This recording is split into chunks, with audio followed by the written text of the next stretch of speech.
అది పెదకాకాని మండలం నమ్మూరు గ్రామం అండి. గత వారం రోజులుగా కురిసిన భారీ వర్షాల వల్ల బాగా వరదలు వచ్చిన మాట వాస్తవమే. అంబటి మురళీకృష్ణ మా పొన్నూరు నియోజకవర్గం మీద రాజధాని నీళ్లు వచ్చినాయని ఒకటే ప్రచారం చేస్తున్నాడు, ఫేక్ ప్రచారం. అది ఎంత అబద్ధాలు. రాజధాని నీళ్లు కొండవీటి వాగు నుంచి మోటార్ల ద్వారా పంపింగ్ చేస్తున్నారు. కొండవీటి వాగుకి 15 మోటార్లు ఉన్నాయి.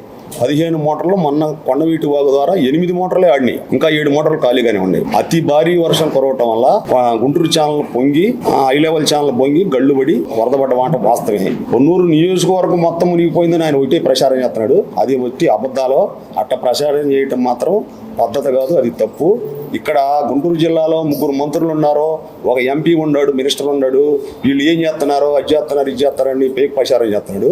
గత 5 సంవత్సరాలు వాళ్ళు మంత్రులు, ముఖ్యమంత్రి ఏం చేశారు? గత 5 సంవత్సరాల్లో ఇరిగేషన్ కానీ, డ్రైనేజీ వ్యవస్థను కానీ ఎక్కడా కూడా వాళ్ళ బ్రదర్ ఉన్నారు ఇరిగేషన్ మినిస్టర్, ఎక్కడన్నా కానీ ఇదిగో ఈ కాలువకి ఇదిగో ఈ ఫండ్స్ ఇచ్చాం, ఈ ఫండ్స్ ఇచ్చామని ఎక్కడ చెప్పిన దాఖలాలనే తెలియవు. వాళ్ళ బ్రదరే అంబటి రాంబాబు. ఇప్పుడు తెలుగుదేశం గవర్నమెంట్ వచ్చినాక పూర్తిగా ఇరిగేషన్ కానీ, డ్రైనేజీ కానీ అన్ని వ్యవస్థలన్నీ శుభ్రంగా బాగు చేశాం. ఎక్కడా కూడా గుర్రపకట్ట కానీ, ఎక్కడా తూచా కానీ ఎక్కడ లేవు. శుభ్రంగా కింద నుంచి పైకి మొత్తం నీట్గా ఉంది. ఈయన ఈ పొన్నూరు నియోజకవర్గాన్ని ఈ సంవత్సరం నుంచి మా ఎమ్మెల్యే గారి మీద గత 34,000 ఓట్లతో ఓడిపోయాడని ఏదో అసభ్య ప్రచారం చేయటం, ఆయన మీద ఎత్తిపోయటం, కావాలని ఆయన మీద దుష్ప్రచారం చేస్తున్నాడు. కేవలంగా అవన్నీ అపోహలో. వీళ్ళు చేసింది ఏంది, అలా బ్రదర్ చేసింది ఏంది? మినిస్టర్గా ఉండి ఏం ఫండ్స్ ఇచ్చాడు అసలు? మా గుంటూరు ఛానల్కే 300 కోట్లు అప్పుడు టెండర్ తీసుకొస్తే వీళ్ళ లంచాల కోసమే ఆ టెండర్దారులు చేయకుండా మానేశారు.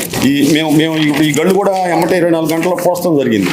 ఈ గళ్ళు ఈ వరద పోయినాక మా ఏరియాలో నమ్మూరు గ్రామంలో ఇదిగో మాగాడి కూడా కొద్దిగా పర్వాలేదు, బాగానే ఇబ్బందికరం లేదు, బాగానే ఉన్నాయి. 24 గంటల పూజ చేసాం గళ్ళన్నీ.